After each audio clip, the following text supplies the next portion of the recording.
Hello friends, welcome to Nainas kitchen and vlogs. നമ്മൾ ഇന്ന് വെറും 2 ഏത്തപ്പഴം കൊണ്ടിട്ട് നല്ല അടിപൊളിയായിട്ടുള്ള സ്നാക്കാണ് റെഡിയാക്കി എടുക്കാൻ പോകുന്നത്.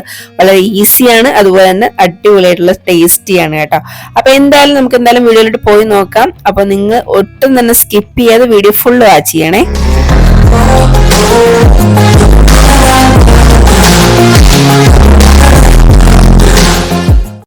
നമുക്ക് ഈ ഒരു സ്നാക്ക് റെഡിയാക്കി എടുക്കാനായിട്ട് നല്ല പഴുത്ത 2 ഏത്തപ്പഴം എടുത്തിട്ടുണ്ട്. ഇതിനി നമുക്കൊന്ന് കട്ട് ചെയ്തെടുക്കണം. അപ്പൊ നിങ്ങളുടെ ഇഷ്ടത്തിന് ഏത് ഷേപ്പിൽ വേണമെങ്കിലും കട്ട് ചെയ്തെടുക്കാം.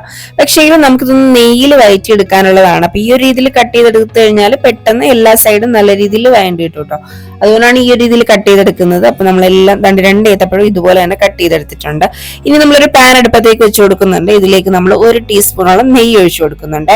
അപ്പൊ നെയ്യ് ഇഷ്ടമല്ലാത്തവരാണെന്നുണ്ടെങ്കിൽ നിങ്ങൾക്ക് വെളിച്ചെണ്ണ യൂസ് ചെയ്യാം. ഇനി നമുക്കിതൊന്ന് വഴറ്റിയെടുക്കണം. അപ്പൊ നെയ്യാണ് കൂടുതൽ ടേസ്റ്റി ആയിരിക്കും കേട്ടോ. അപ്പൊ നിങ്ങൾക്ക് അറിയാലോ, ഏത്തപ്പഴവും നെയ്യും പഞ്ചസാരയൊക്കെ ചേർന്നിട്ടുള്ള സ്നാക്സിന്റെ ടേസ്റ്റ് നമ്മൾ പറയേണ്ട ആവശ്യമില്ലല്ലോ. അപ്പൊ നമ്മൾ ഏത്തപ്പഴം നന്നായിട്ട് തന്നെ വഴറ്റിയെടുക്കുന്നുണ്ട്. ഇതിന്റെ കളറൊക്കെ ഒന്ന് ചേഞ്ച് ആയി വരുന്നുണ്ട്. ഈ രീതിയിൽ തന്നെ നല്ല രീതിയിൽ വഴറ്റിയെടുക്കുക. അപ്പൊ ഇനി നമുക്കൊന്ന് മാറ്റി വെച്ചു കൊടുക്കാം. ഇനി ഒരു പാനിലേക്ക് നമ്മൾ ഇതിനൊക്കെ 1 ടീസ്പൂൺ തന്നെ നെയ്യ് ഒഴിച്ചു കൊടുക്കുന്നുണ്ട്. ഇനി നമുക്ക് തേങ്ങയാണ് ജസ്റ്റ് ഒന്ന് ഇതിലേക്ക് ഇട്ടൊന്ന് സോട്ട് ചെയ്തെടുക്കേണ്ടത്. അപ്പൊ നമുക്ക് ഈ തേങ്ങയും കൂടി ഇതിലേക്ക് ഇട്ട് കൊടുക്കുന്നുണ്ട്. ഇതിനൊപ്പം തന്നെ ഞാൻ കുറച്ച് നട്ട്സ് ഒന്ന് ചെറുതായിട്ട് കട്ട് ചെയ്തതും അതുപോലെ തന്നെ കുറച്ച് കിസ്മിസും കൂടെ ചേർത്ത് കൊടുക്കുന്നുണ്ട്. ഇതൊക്കെ ഉണ്ടെന്നുണ്ടെങ്കിൽ ചേർത്ത് കൊടുത്താൽ മതി. അപ്പൊ കുറച്ച് നെയ്യുടെ കുറവുണ്ടെന്ന് തോന്നിയുകൊണ്ട് ഒരു 1/4 ടീസ്പൂൺ നെയ്യും കൂടെ ഞാൻ ചേർത്ത് കൊടുക്കുന്നുണ്ട് കേട്ടോ. അപ്പൊ നിങ്ങൾക്ക് കൂടുതൽ നെയ്യുടെ ടേസ്റ്റ് ഇഷ്ടമാണെന്നുണ്ടെങ്കിൽ മാത്രം ചേർത്ത് കൊടുത്താൽ മതി. ഇനി നമുക്ക് ഇതിലേക്ക് പഞ്ചസാരയാണ് ചേർത്ത് കൊടുക്കേണ്ടത്. അത്യാവശ്യം നല്ല പഴുത്ത പഴമാണ്, നല്ല മധുരം ഉണ്ടെന്നുണ്ടെങ്കിൽ അതനുസരിച്ച് ചേർത്ത് കൊടുത്താൽ മതി. ഇപ്പൊ ഞാനൊരു 4 ടേബിൾ സ്പൂണുള്ള പഞ്ചസാര ചേർത്ത് കൊടുത്തിട്ടുണ്ട്.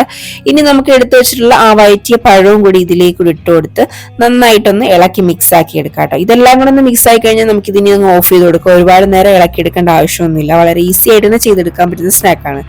ഇനി ഏകദേശം ഒരു 5-6 പീസോളം ബ്രെഡ് നമ്മൾ എടുക്കുന്നുണ്ട്. ഇതൊന്ന് നമുക്ക് പൊടിച്ചെടുക്കണം കേട്ടോ. ഇതിലേക്ക് നമുക്ക് ബ്രെഡ് കുറച്ച് പൊടിച്ചും കൂടെ ചേർത്ത് കൊടുക്കാനുണ്ട്. അപ്പൊ ഞാൻ മിക്സിയുടെ ജാറിലേക്ക് ചെറിയ പീസസ് ആക്കി ഇട്ട് കൊടുക്കുന്നുണ്ട്. ഇനി നന്നായിട്ടൊന്ന് പൊടിച്ചെടുത്ത് നമുക്ക് ഈ ഒരു നമ്മൾ സെറ്റാക്കി വെച്ചിട്ടുള്ള ഈ ഒരു മിക്സിലേക്ക് തന്നെ ചേർത്ത് നന്നായിട്ട് തന്നെ മിക്സ് ചെയ്തെടുക്കാം കേട്ടോ. ഇത് നമ്മൾ സ്പൂൺ കൊണ്ട് മിക്സ് ചെയ്ത് കഴിഞ്ഞാൽ ശരിയാവില്ല. നമ്മുടെ ഏത്തപ്പഴമൊക്കെ നന്നായിട്ട് വരേണ്ടത് കൊണ്ട് തന്നെ നമ്മൾ കൈ കൊണ്ട് തന്നെ നന്നായിട്ട് തന്നെ കുഴച്ചെടുക്കുക. കുഴച്ച് നല്ലൊരു മാവ് പോലെ ആക്കി എടുക്കണം കേട്ടോ. ഇനി നമുക്കിത് നല്ലൊരു ഷേപ്പിലാക്കി എടുക്കണം. അപ്പൊ നമ്മുടെ കയ്യിൽ വെച്ച് തന്നെ നല്ലൊരു ഷേപ്പിലാക്കി എടുക്കാം. ഇത് നിങ്ങൾക്ക് ഏത് ഷേപ്പിൽ വേണമെങ്കിലും ആക്കി എടുക്കാം. അപ്പൊ നമ്മളിപ്പോ ഈ ഒരു ഷേപ്പിലാണ് ആക്കി എടുക്കുന്നത് കേട്ടോ.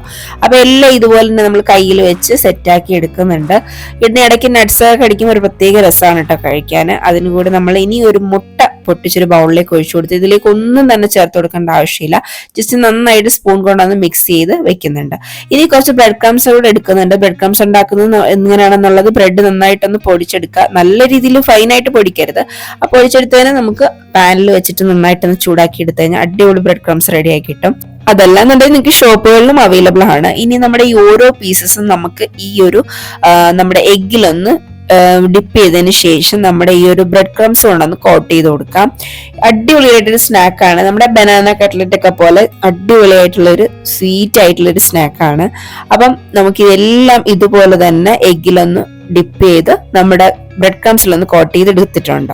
ഇനി നമുക്കിതൊന്ന് ഫ്രൈ ആക്കി എടുക്കണം. ഒരു പാനിലേക്ക് നമുക്ക് ആവശ്യത്തിന്, ഞാൻ ഇവിടെ കുറച്ച് ഓയിൽ ഒഴിച്ചിട്ടാണ് ഫ്രൈ ആക്കി എടുക്കുന്നത്. നിങ്ങൾക്കിപ്പോൾ വേണമെന്നുണ്ടെങ്കിൽ നല്ല ഓയിൽ ഒഴിച്ചു കൊടുക്കാം.